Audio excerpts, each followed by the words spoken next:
Rain of Ashoka.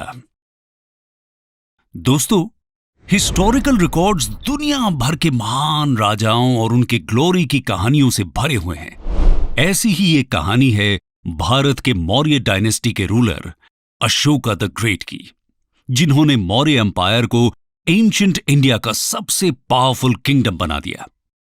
लेकिन great conquerors और great empires build करने वाले राजाओं की इतिहास में कोई कमी नहीं है। तो फिर ऐसा क्या है जो अशोका को इतना पॉपुलर और ग्रेट बनाता है?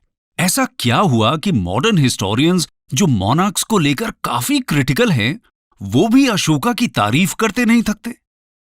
दोस्तों, इसका जवाब हमें अशोका की यूनिक लाइफ ट्रेजेक्ट्री में मिलता है, जिसमें कुछ ऐसी अनबिलीवेबल और शानदार चेंजेस हुए जो दुनिया भर के लिए मिसाल बन गए। हम आपको बता दें कि अशोका के बारे में हिस्टोरिकल रिकॉर्ड्स कहते हैं कि पहले वो एक बेहद क्रूअल और रूथलेस राजा थे। चाइनीज स्कॉलर फा हेन तो ये तक लिखते हैं कि अशोका अपने शुरुआती दौर में ऐसे लगते थे जैसे वो खुद हेल से अलग अलग टॉर्चर टेक्निक सीख कर आए हों, और इसीलिए उनका नाम चंड अशोका पड़ गया, मीनिंग द ब्रूटल अशोका। दोस्तों, हम इस वीडियो में बात करेंगे अशोका की इसी लाइफ ट्रेजेक्ट्री के बारे में और समझेंगे कि ऐसा कैसे हुआ कि अशोका, जो एक टायरेंट से कम नहीं था, उसका बनाया हुआ lion capital world's largest democracy का नेशनल एम्ब्लेम बन गया। हम देखेंगे कि कैसे अशोका अपनी रूथलेसनेस और क्रूअल्टी को त्याग कर अहिंसा और धम्म के प्रचारक बन गए और दुनिया भर में शांति संदेश भेजने लगे। ये कहानी है अशोका के चंड अशोका से धम्म अशोका बनने की और उनके जीवन के उन पहलुओं की जो उन्हें मॉडर्न सोसाइटी के पैरामीटर्स पर भी ग्रेट बनाते हैं। आइए बात करते हैं बैकग्राउंड की। बात 326 बीसी की है, जब पूरी दुनिया को जीतने का सपना लेकर अलेक्जेंडर मैसिडोनिया से ब्यास तक पहुंचा। लेकिन भारत के सबसे पावरफुल किंगडम मगध के नंद डायनेस्टी के खौफ से उसकी सेना ने आगे जाने से इनकार कर दिया। नतीजतन अलेक्जेंडर वापस लौट गया। अलेक्जेंडर भारत में ज्यादा कुछ अचीव तो नहीं कर पाया, लेकिन उसने नॉर्थ वेस्टर्न इंडिया की पॉलिटी को डिस्टेबलाइज करके रख दिया, जिसका फायदा उठाकर चंद्रगुप्त मौर्य ने 320 बीसी पंजाब में मौर्य किंगडम को एस्टैब्लिश किया और उसे एक्सपैंड करते हुए नंद डायनेस्टी को डिस्ट्रॉय और खुद को मगध का एम्परर डिक्लेयर कर दिया। मगध की कैपिटल प्रॉस्परस सिटी पाटलिपुत्र थी, जो प्रेजेंट डे पटना के पास है। अशोका इन्हीं चंद्रगुप्त मौर्य के ग्रैंडसन थे और बिंदुसारा के दूसरे बेटे। अशोका की कैपेबिलिटीज की कहानियां मगध में उनकी यंग एज से ही मशहूर थीं। 18 साल में ही तक्षशिला के एक मैसिव रिबेलियन को खत्म कर वो अवंती के गवर्नर बने। इसके बावजूद उनका थ्रोन हासिल करना नामुमकिन था, क्योंकि उनकी मां एक सिंपल फैमिली से थी, जबकि क्राउन प्रिंस बिंदुसारा के बड़े बेटे सुसीमा की मां एक प्रिंसेस थी। कुछ सालों बाद तक्षशिला में फिर से विरोध हुआ। सुसीमा तक्षशिला भेज दिए गए, जिसके कुछ दिनों बाद बिंदुसारा की डेथ हो गई। बिंदुसारा के मिनिस्टर्स अशोका को ज्यादा केपेबल मानते थे और इसीलिए उनके सपोर्ट में अशोका मगध के एम्परर डिक्लेयर कर दिए गए। लेकिन जब सुसीमा को यह पता चला तो मगध में सक्सेशन को लेकर कॉन्फ्लिक्ट हुआ। इस कॉन्फ्लिक्ट का अंत 270 बीसी में अशोका की विक्ट्री से हुआ। कुछ टेक्स्ट्स कहते हैं कि अशोका ने अपने 99 ब्रदर्स को ब्रूटली मार डाला, लेकिन इसकी हिस्टोरिसिटी कंटेस्टेड है। आइए बात करते हैं अशोका के रूल की। अशोका's रूल।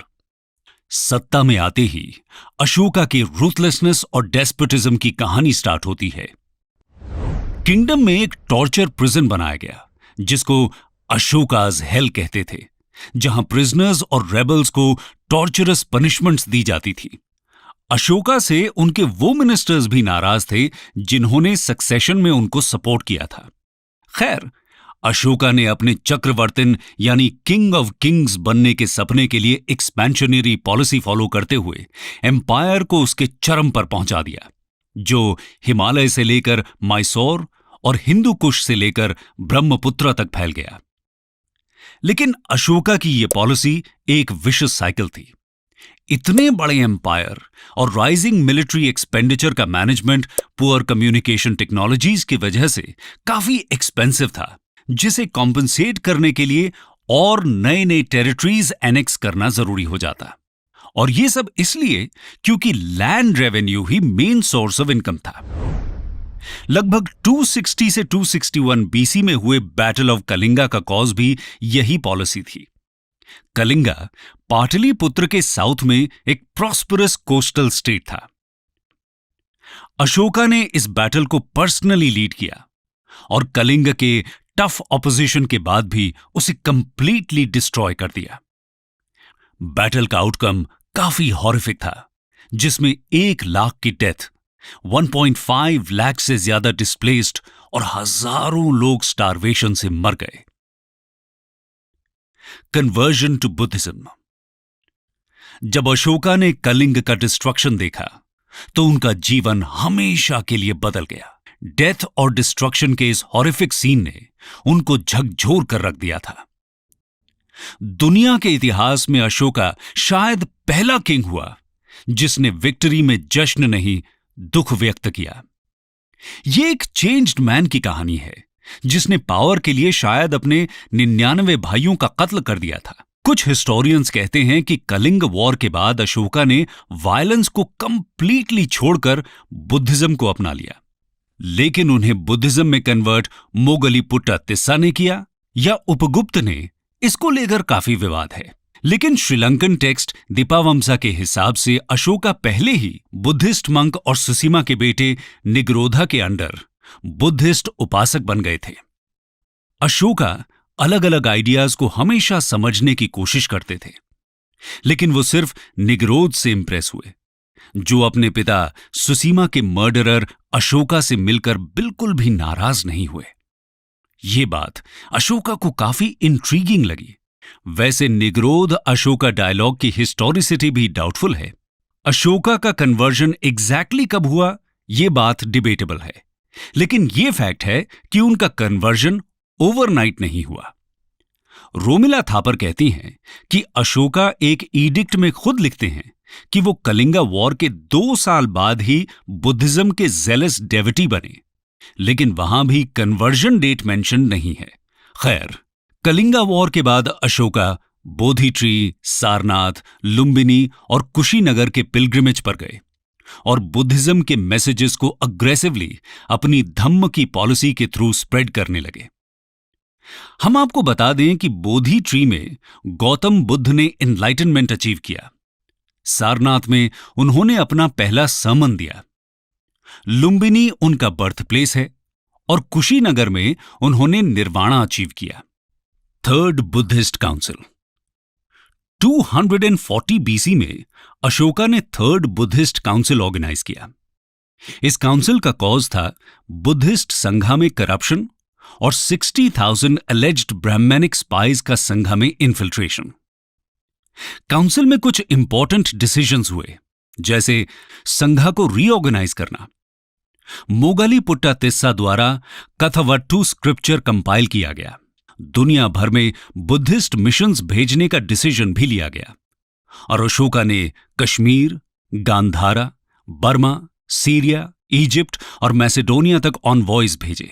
सबसे इंपॉर्टेंट मिशन अशोका के चिल्ड्रन महिंद्रा और संघमित्रा का माना जाता है।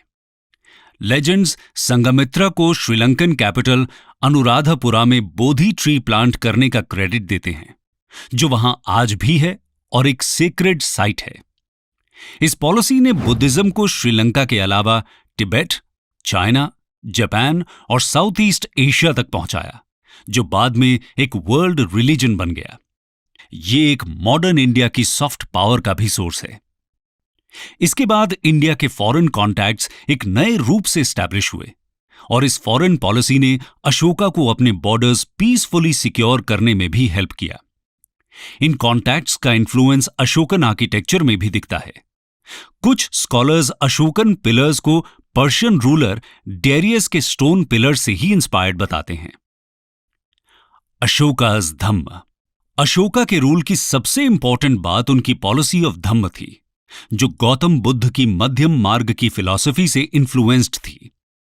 ये हमें एक्सट्रीम इंडल्जेंस इन वर्ल्डली प्लेजर और एक्सट्रीम एसेटिज्म दोनों से बचने और मिडिल पाथ अडॉप्ट करने का सजेशन देती है। इसीलिए अशोका ने सिर्फ एक्सट्रीम मेथड्स को क्विट किया, लेकिन एसेटिज्म को अडॉप्ट नहीं किया। लेकिन अशोका का धम्म सिर्फ बुद्धा की टीचिंग नहीं, बल्कि एक जनरल कोड ऑफ कॉन्डक्ट था।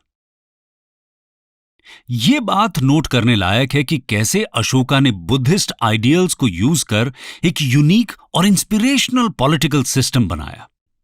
इस सिस्टम के अंदर पैटर्नल किंगशिप अशोका के रूल का गाइडिंग प्रिंसिपल बना, जिसमें सिटीजन्स का वेलफेयर टॉप मोस्ट प्रायोरिटी था। कहते हैं कि कलिंगा वॉर के बाद अशोका पीपल्स किंग बन गए, जो अपने सिटीजन्स के ग्रीवेंसेस को पर्सनली रिड्रेस और वेलफेयर एक्टिविटीज प्रमोट करते थे। उन्होंने मेडिसिनल ट्रीटमेंट, मेडिसिनल प्लांट्स का प्लांटेशन और ट्रैवलर्स के लिए वेल्स, फूड और शेड का इंतजाम किया। अशोका ने अहिंसा, truthfulness, respect for elders, humane treatment of animals जैसे मैसेजेस भी स्प्रेड किए। अशोका की पॉलिसी का एक इंपॉर्टेंट हिस्सा रिलीजियस टॉलरेंस भी था। भले ही अशोका बुद्धिस्ट थे, लेकिन मौर्यन एम्पायर बुद्धिस्ट थियोक्रेसी बिल्कुल नहीं था।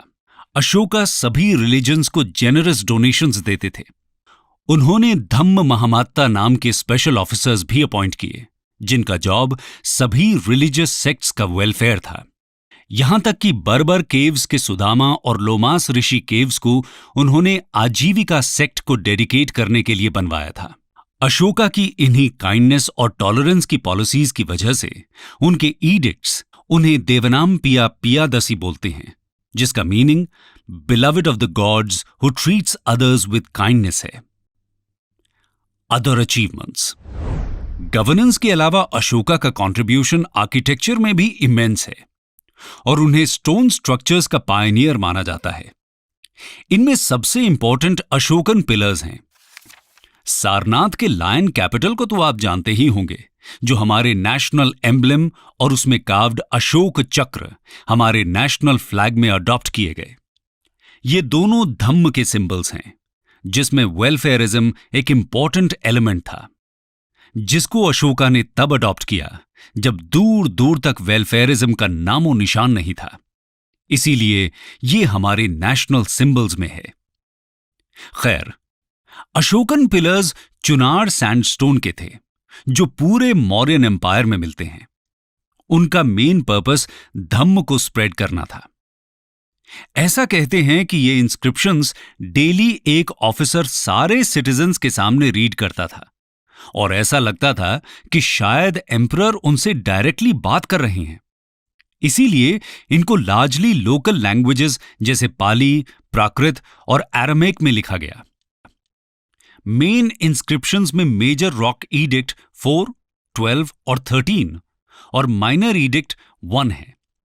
ईडिक्ट 4 rules of morality, edict 12 religious policy, edict 13 Kalinga war और माइनर ईडिक्ट 1 अशोका के बुद्धिस्ट उपासक होने का डिस्क्रिप्शन देते हैं। कुछ लेजेंड्स अशोका को पूरे भारत में 84,000 से ज्यादा स्तूपास बनाने का क्रेडिट भी देते हैं। अशोक वंदना नाम के लेजेंड्स की एंथोलॉजी के हिसाब से अशोक ने बुद्ध के 7 रेलिक्स को डिवाइड कर उन्हें 84,000 बॉक्सेस में रख दिया और उनके ऊपर स्तूपास बनाने का ऑर्डर दिया। हालांकि हिस्टोरियंस 84,000 स्तूपास को एग्जैजरेशन मानते हैं, लेकिन अशोका ने कुछ स्तूपास बनवाए जरूर, जिनमें most important UNESCO world heritage site Sanchi stupa है, जो दुनिया भर में अपने ग्रैंड्योर के लिए फेमस है। भारहूत स्तूपा, धामेक स्तूपा, अमरावती स्तूपा भी अशोका के रूल में ही बने। अशोका को UNESCO world heritage site Mahabodhi temple Gaya को बनाने का क्रेडिट भी दिया जाता है, where Gautam Buddha gained enlightenment. Mauryan palaces को तो मेगास्थनीज सबसे महान क्रिएशंस में मानते हैं और फाहेन इनको गॉड गिफ्टेड मॉन्यूमेंट्स कहते हैं। इनमें मोस्ट फेमस अशोका का पैलेस और पटना के कुम्हरार का 80 पिलर्ड कोर्ट है। Death and legacy.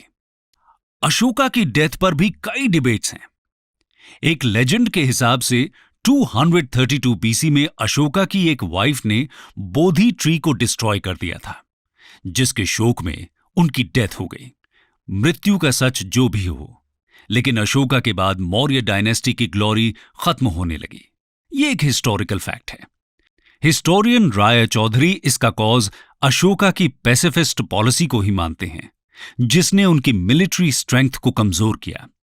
लेकिन रोमिला थापर बोलती हैं कि अशोका की पैसिफिस्ट पॉलिसी को ब्लेम करना एग्जैजरेशन है।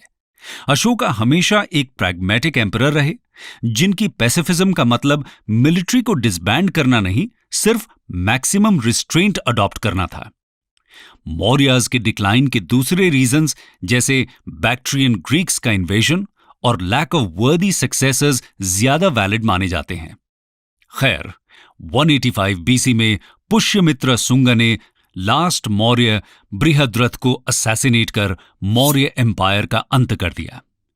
लेकिन अशोका की लेगेसी ने उसे इतिहास के पन्नों और लोगों के दिलों में अमर बना दिया। अमर्त्य सेन कहते हैं कि मॉडर्न सोसाइटीज में जहां वॉर, वायलेंस और कम्युनलिज्म मेजर प्रॉब्लम्स हैं, वहां अशोका की रिलीजियस टॉलरेंस, इंडिविजुअल फ्रीडम और पीस की पॉलिसीज काफी इंस्पिरेशनल हैं। उनकी लेगेसी की वजह से ही famous English writer H.G. Wells लिखते हैं कि amidst thousands of monarchs that crowd the columns of history, the name of Ashoka shines and shines almost alone like a star.